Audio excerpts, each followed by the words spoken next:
Let's dive right into this explainer and tackle something that honestly brings up a lot of anxiety for parents managing their child's myopia. Look, when you're putting time, effort, and resources into a specialized myopia management plan, you understandably want to know, is it actually working? So today, we're going to break down exactly how children's eye growth is monitored over time, what doctors are actually looking for during those follow-up visits, and most importantly, how to set realistic expectations for your child's vision journey. We hear this extremely practical question all the time from parents partnering with us, and, it is completely understandable. You go to the eye doctor, your child reads the chart, and you find out their prescription number has ticked up slightly. Your immediate gut reaction thought might be that the drops, the specialty lenses, or the glasses just aren't doing their job. Well, the short answer, not necessarily. Because the truth is, no current treatment stops all progression in every single child. The reality we need to establish is that success in myopia management means reducing the rate of progression, not guaranteeing zero change forever. Think of it like a car heading down a hill. If a child's eyes were naturally going to worsen by a large amount in a year, and the treatment slowed that down to just a tiny fraction, that is a massive success. We're looking to hit the brakes hard, but the car might still roll forward just a little bit. This is exactly why starting off with a really comprehensive baseline is absolutely critical. We need a clear, rock-solid starting point to track how your child's eyes are actually changing. So, before any treatment begins, doctors don't just look at a single prescription number. They gather a full picture. That includes your child's prescription history, their visual acuity, their overall eye health, and a very specific, incredibly important measurement called axial length. Honestly, without this initial baseline, we'd have no real way to measure future success. So, let's define that crucial term in plain language, axial length.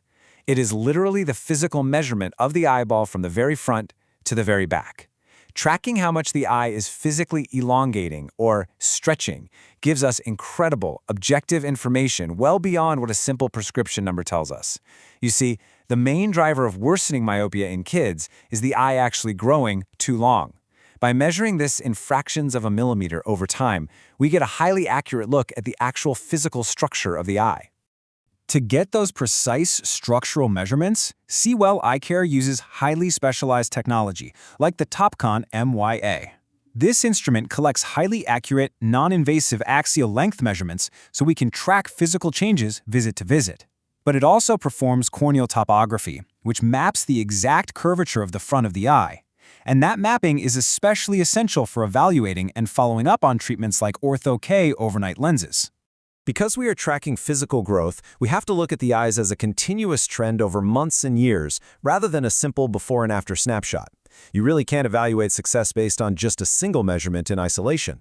Eyes grow naturally as children grow, but by plotting these measurements over a timeline, we can see if the growth curve is starting to flatten out, which tells us the treatment is doing exactly what it's supposed to do. And because every child is different, their specific treatment plan dictates exactly what we evaluate at those follow-up visits. For example, if your child is in Stellest eyeglass lenses, we definitely check vision, but also frame fit and alignment, because if those glasses are slipping down the nose, the treatment zone just isn't working. For MySight soft contacts, the focus shifts to lens fit, handling, and daily hygiene. If they use Ortho-K overnight lenses, we're evaluating their daytime vision, the condition of the lens itself, and mapping corneal health. And for low-dose atropine drops, we monitor the clinical response, the concentration used, and keep an eye out for any possible symptoms like light sensitivity.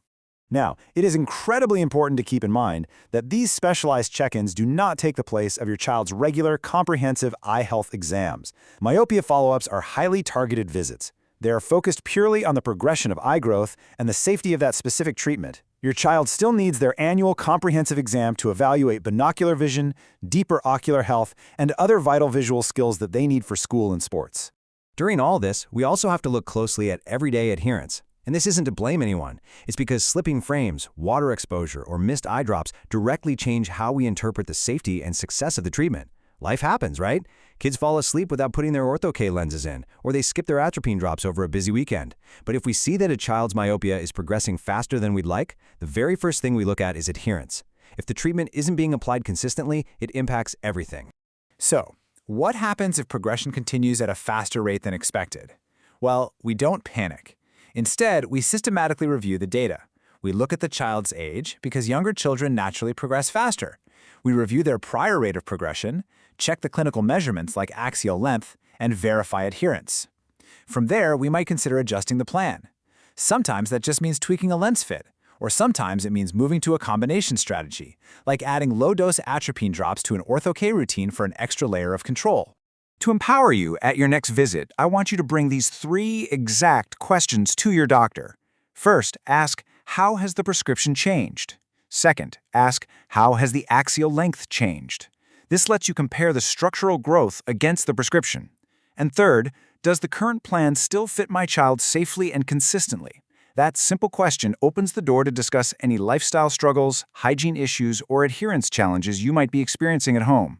This educational explainer was prepared from clinical resources reviewed by Rawzi Baik, OD at Eyecare in Cincinnati. Please keep in mind that this is educational information only, and monitoring and treatment decisions are always individualized to your unique child. We highly invite you to read the linked guide and maintain the follow-up schedule recommended for your kiddo. So, leaving you with one final thought to ponder. Armed with these 3 key questions and a solid understanding of how eye growth works, how will you take charge of your child's next myopia follow-up visit?